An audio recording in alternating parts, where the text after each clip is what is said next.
All right, Craig Lawrence here from United Risk International Training. We've got Dennis Wolf from Wolf Tool Incorporated. Wolf Tool Incorporated out of Bensonville, correct? Illinois. All right, now Dennis was kind enough to give us a bunch of steel samples here, which we have laid out on the table here. And Dennis is going to explain to us what he brought for us, what he kindly brought for us to do our ballistic testing on steel today. So Dennis, you want to explain what you have here? Yeah, we have two different types of steel, 4-inch rounds, and this roll is cold roll steel. It's a mild steel of different thicknesses and different hardness. And cold roll steel gets case hardened. So that's what the CRS stands for, is cold roll steel. Okay. And case hardening is a hardening process where approximately 1/16 of the steel is heat treated on each side. Mm-hmm. And what is this number on the right-hand side? This is the Rockwell. This is how hard it is. So this is 50 Rockwell. This is 60. So this is 10 points harder on the scale than this is. Mm-hmm. This is easily machinable with a carbide cutter. 60 Rockwell, you can't cut it with carbide too easily. Mm-hmm. So there is a good difference between the Rockwell. Mm-hmm. And this steel, being case hardened, is soft in the middle. Mm-hmm. So when something impacts it, it's got a hard layer to stop it, but it's soft in the middle, so it's more likely, I think, to deform than just crack. Mm-hmm. The harder something is, the more likely it is to crack, like glass. Mm-hmm. But this is what we're here to do today, is to find out how this reacts and how the different thicknesses. This is 1 inch thick. This is soft, so we're going to see how this holds up. That is a thick piece of steel. And on this side, we have premium S7 steel. It's used a lot in tool and die. It's a shock-resistant steel. That's what the S stands for, is shock resistant? Yes, it's in that category. Okay. And we have different thicknesses, different hardness. We even have it soft, so we can compare a 1/2-inch thick piece soft to a hardened piece. This is 54, 56 Rockwell. This is through hardened, so this is hard all the way through. Mm-hmm. This is more brittle than something that's soft or that's even case hardened, mm-hmm. but it's very tough, durable steel. Let's see a side profile of that. Here's a side profile. The steel was purchased at McMaster Car. Okay. That is something that anyone can go online and purchase steel from them. You don't need to have a special account or anything like that, so the average person can buy this steel. Okay, so now if you've got a 3/8 inch S7 soft, and here we've got a 3/8 inch S7 54 to 56, what would be the difference between these two steels? This is hardened, so Okay. this is much harder. This, I could take a drill and drill a hole into it. Got it. This one I couldn't. Okay, so this And is just... then we even have a softer, a 50-52, so we can see the difference between the hardness mm-hmm. and how this reacts to this. Mm-hmm. So we have soft, this is very hard. 54 to 56 is harder than 50 to 52? 54, 56 is harder than 50. So the higher the number, the harder it is? Yes, it is. Got it. Okay, now what we're going to do is we're going to set these up and we're going to test different types of rifle rounds and handgun rounds through these samples here that Dennis was kind enough to bring out. And what we're doing is we're trying to test to see what the ballistic protective properties of these samples would be for potential use in a safe room inside the home, or you know, if you just wanted to harden your home, harden your walls, Your car door. in vehicles, any application where you might want to use steel as a ballistic protective barrier. This is going to give us an idea of what type of thickness and what type of steel that we are going to need in order to protect against common handgun and rifle rounds. Is that right, Dennis? Yes. Okay, now let's show you the toys that we're going to be using today. We're going to be testing with a common AR-15 .223 solid point rifle rounds. We're going to test a 308 solid point, and we're also going to test an AK-47, which is 7.62 by 39 on these samples. And then, depending on how much damage we see, we're also going to test some common handgun rounds, including 9mm, 40 caliber, 45 caliber, and 357. So let's get started. Okay, so here's our target, our first target, which is S7 soft. This is just regular steel, right? Yeah. Run-of-the-mill steel, Dennis? Okay, and what we're doing is we've set this up on a 2x4 so that it's a little bit angled down, so that if there's any fragmentation or ricochets that take place, it's going to be angled downward. So this is 1/4 inch S7 soft standard steel. We're going to see how this reacts to a standard 223 round. Okay, so up next, what we're going to do is, I believe, the next size up, which is, this is with a standard 3/8 inch 223 soft steel. Solid 3/8 inch soft steel. Let's see how it goes. What is this? This is, I think we were shooting Walmart stuff. Remington 223, 56 grain. Pretty standard practice ammo. And can we see the backside of that, Dennis? So as you can see, it went straight through. This 1/4 inch soft steel had absolutely no impact whatsoever on the round.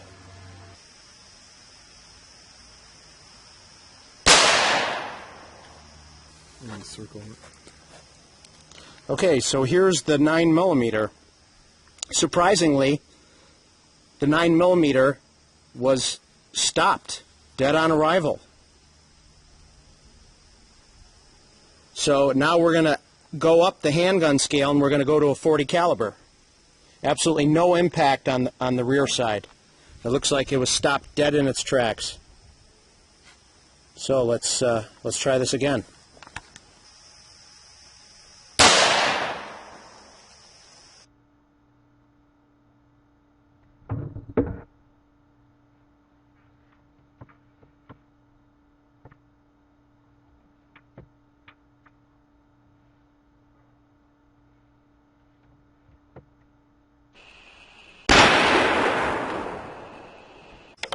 I think there'd be some heat, some energy. Yep. Mm-hmm. All right, so 45 caliber, no match for the 1/4 inch soft steel. As you can see, we had a 230 grain Tula ammo, full metal jacket. Looks like it impacted the surface, but not much more. Let's take a look at the backside. And I don't see much impact. It's a little bit of impact right there. Very hard to see. Show them how thin that steel is. This is the thickness of the steel that we're talking about.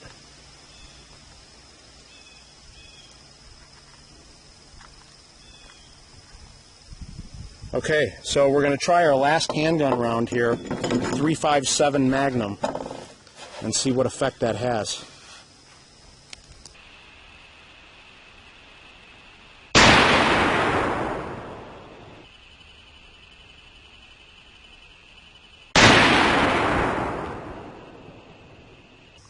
Okay, we've got 357 Magnum, and it looks like we've got a little bit deeper penetration than the 45, but not by much. Here's the 45, and to the left is a 357. So you can see the 357 has a little more oomph to it. Let's look on the back side, see if we can see any deformation. If you look on the bottom here, we can see some deformation right about there. But we still don't have any penetration. So at this point, I think what we're going to do is we're going to go up to the 7.62 by 39, the AK-47, and see what that does. The 357 Magnum, close but no cigar.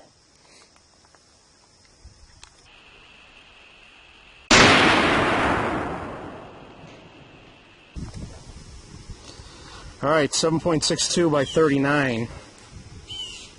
As you can see, it pretty much went clean through. Here's our 223, and right below it is our 7.62 by 39 AK round, full metal jacket. It looks like it did quite a bit of damage, because as you can see on the rear side,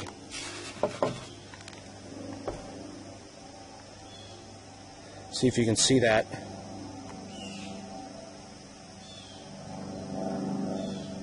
It did deform the steel quite a bit. So I don't think we need to do a 308 on this. I think we know a 308 is going to penetrate fairly easily. So the conclusion here is that 1/4 inch soft steel is actually an effective barrier for handgun rounds, but not rifle rounds, which is kind of a surprise. I think we all thought that handgun rounds were going to penetrate, or at least some of the handgun rounds were going to penetrate. But what we found here is that you are completely unprotected with any high-velocity common rifle round, but you are protected with all the common handgun rounds. So this would be a good potential barrier to put in vehicles, or something where you need lightweight, thin steel like this. So a surprise right off the bat. Let's go to the next one. Okay, next up, S7 soft 3/8 inch steel. We're going to start once again with the 223.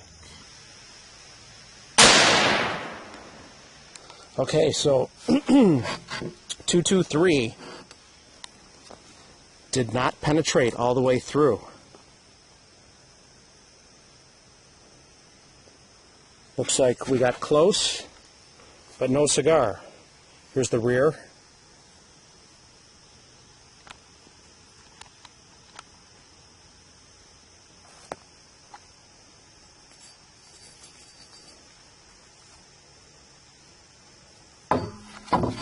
Did not penetrate all the way through. Very close, but not all the way through. 3/8 inch soft steel. Let's try it with the AK.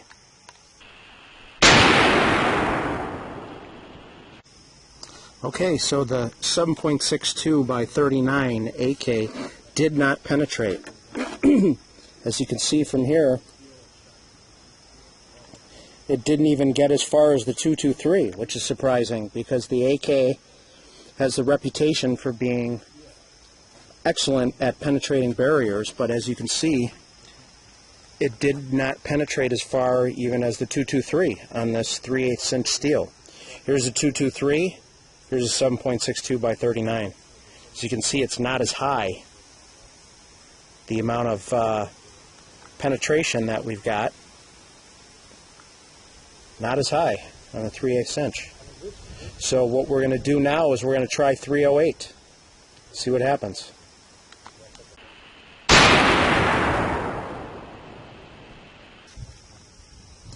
Okay, well, the 308 did it. Looks like it went straight through. It did what the 223 and the 7.62 by 39 couldn't do, which is go straight through the 3/8 inch SR7 steel. Shock resistant. So you can see the top one, this one is 223. This one is 7.62 by 39. And this one is 308. Clean penetration all the way through. Alright, let's try 1/2 inch. Okay, next up, shock resistant soft steel 1/2 inch. I'm going to start with 223, do 7.62 by 39, the AK, and then end with the 308.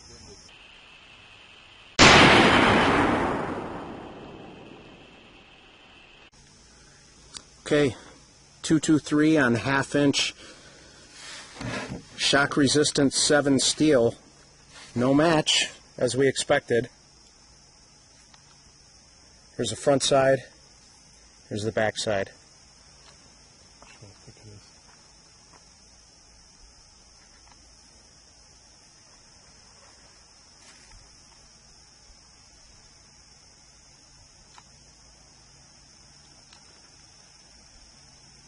Alright, let's try the AK.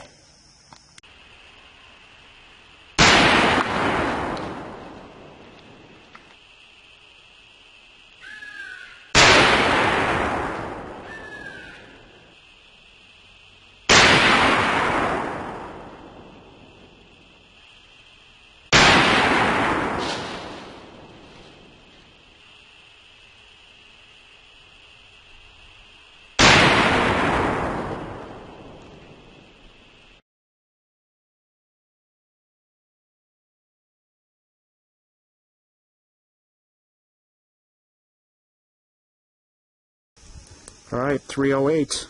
Still no cigar on the 1/2 inch. Here's the damage from the 308. As you can see, it wanted to go through, did a hell of a lot of damage, as you can see on the back side. And it looks like it penetrated some of the inner layers, but didn't quite get all the way through the outer layer. 1/2 inch shock resistance S7 steel, soft steel. So, looks like this can afford you some protection. What we're going to do now is we're going to hit it with a couple of multiple AK-47 rounds to see if it weakens the structural integrity of this particular steel, and see what kind of effect that has.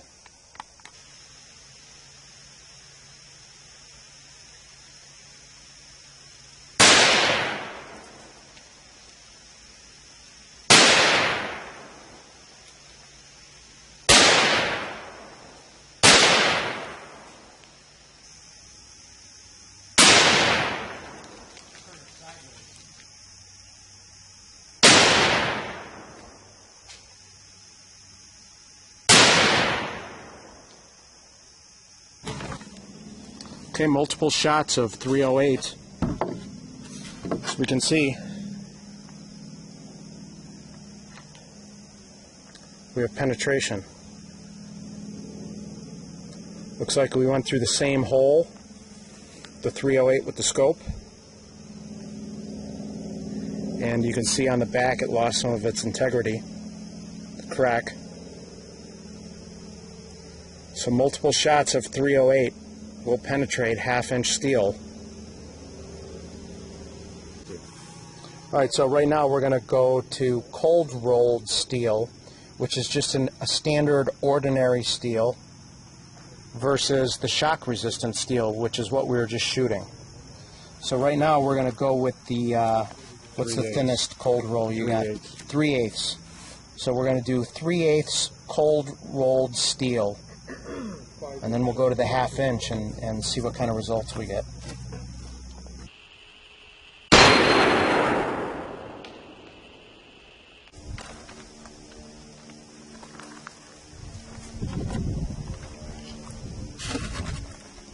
Okay, 9mm versus 3/8 inch cold rolled steel. Looks like it was no match. Looks like it just splattered on it. Looks like we just hit it with a paintball. That's what that looks like. And on the back side, I don't see any deformation. Looks like a perfectly smooth surface.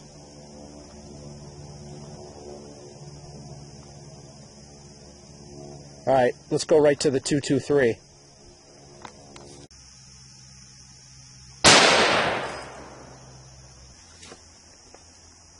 All right, 223 almost had penetration, just not quite.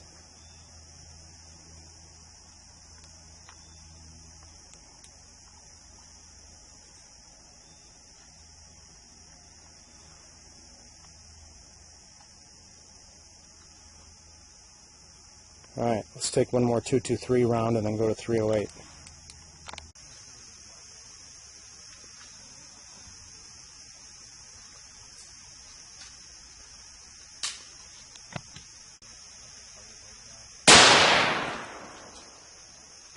All right, 7.62 by 39 hollow point. Did not penetrate. Got really close. If you look at the back, you see the damage that it did. You can see it got very close to penetrating, but did not go all the way through. It's AK-47 round, 7.62 by 39 hollow point.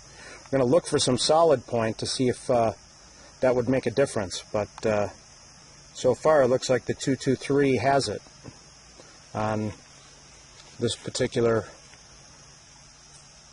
cold roll steel.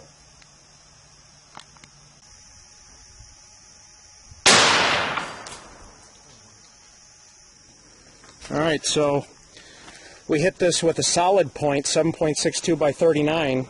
Still didn't do the job, as you can see.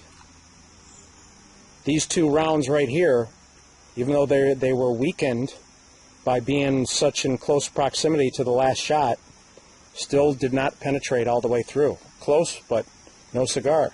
So once again, the 223 has it again on cold rolled steel.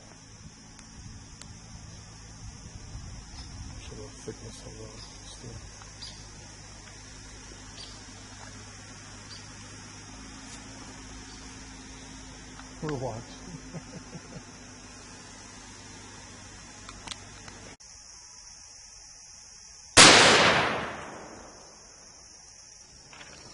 Alright, so this 308, that round that we just shot, went right through where the 9mm splatter was. If you remember, there was no actual hole or even penetration indent. It was just splatter from the round. And as you can see, we got a clean 308 hole all the way through. All these penetrations are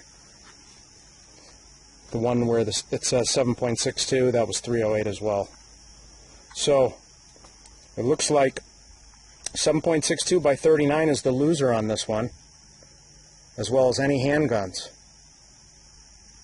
So it's got limited ability to be to provide ballistic protection, but let's see what happens when we go a little thicker. All right, so next up, cold rolled steel 1/2 inch.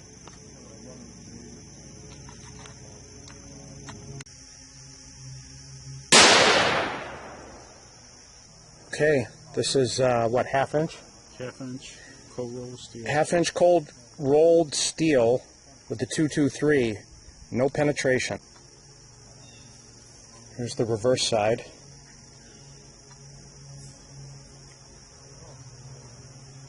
So we've got some damage, but no penetration. So we're going to hit it with the 308 now.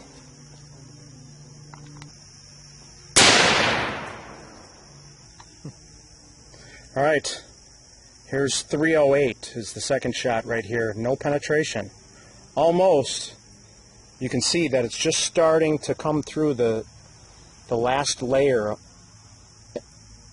on the back of the sample, but it did not penetrate. All right, next up, just for shits and giggles, we've got a 1 inch piece of steel here. It's 1 inch cold rolled steel, which is very heavy. I don't think anything's getting through this, but we're going to shoot it with the 308 just to see what kind of damage it'll do, if any.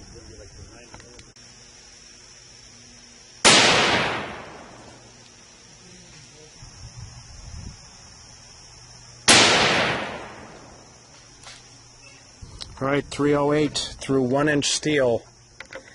No surprise there, no penetration. Although we do have just barely some deformation on the back of the sample. So I don't know if you can see that, but there's two little indentations here on the back of this 1 inch steel. So I would think that it would lose its integrity after 3, 4, 5 rounds. But 308 or anything less is not going through this.